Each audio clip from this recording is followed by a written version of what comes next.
Because that is our only salvation to peaceful revolution. Do y'all hear what I'm saying? Because when people's mind wake up, they'll change. So I will vanguard the process of revolution through the dissemination of information. That process must happen. Some black people out here that are pimps,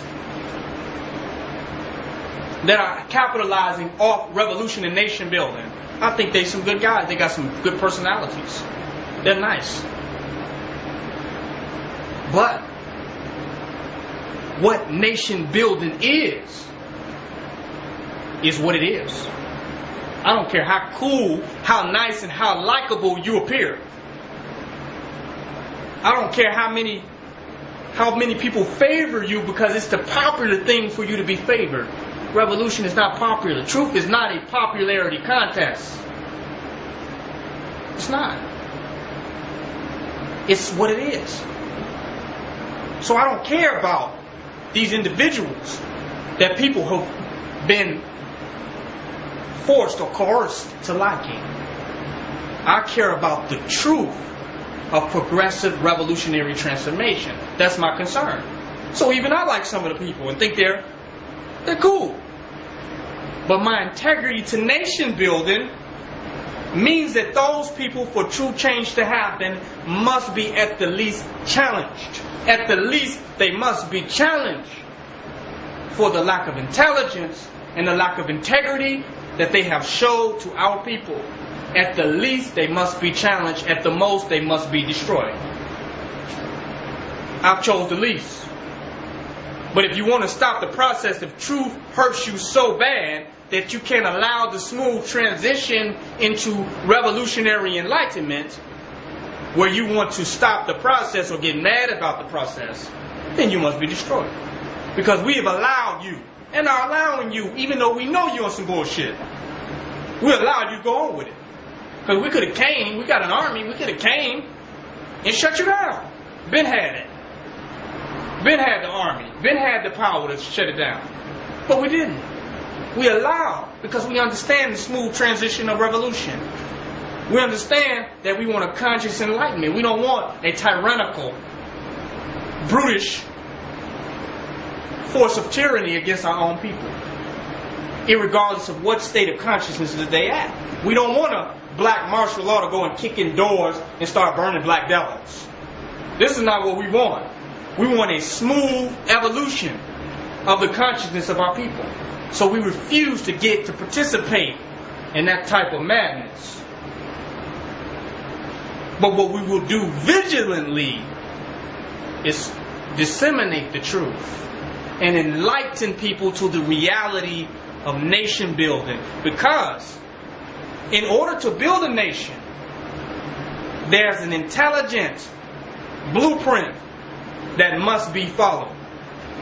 And to educate people on the intelligence of the blueprint, you must challenge the false notions and the appearances of nation building.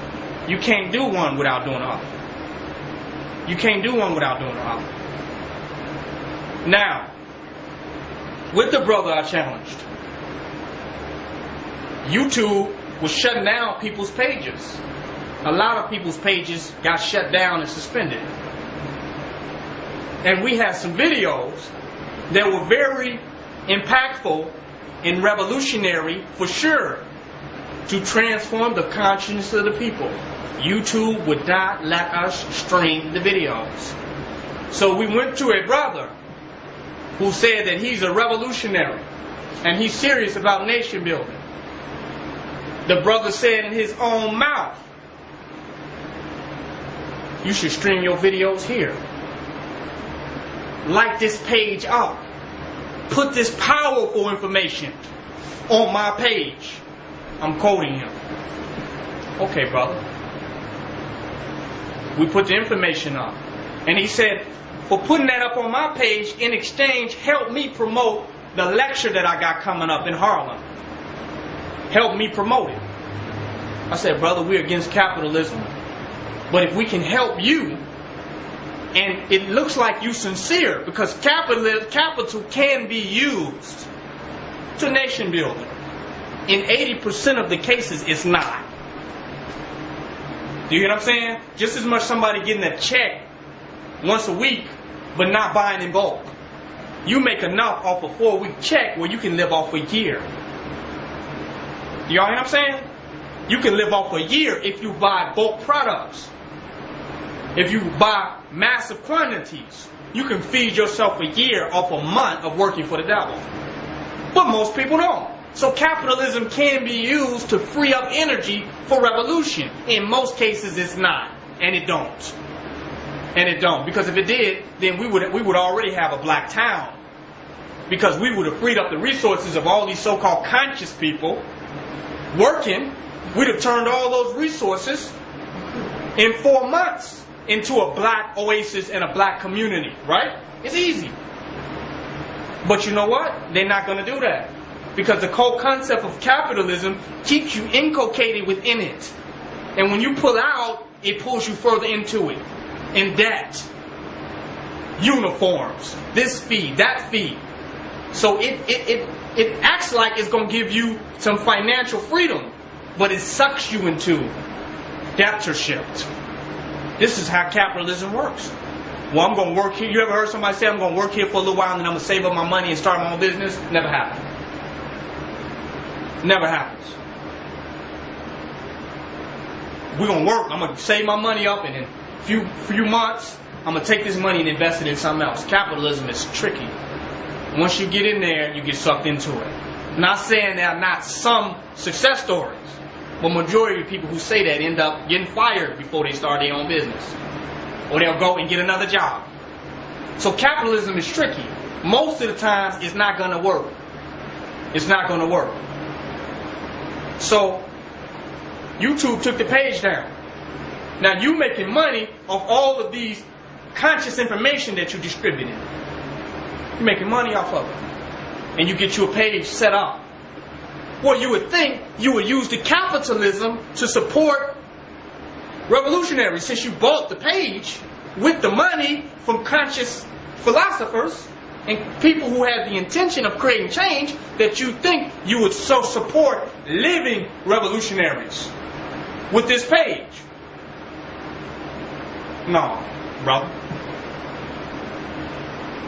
Take your videos down.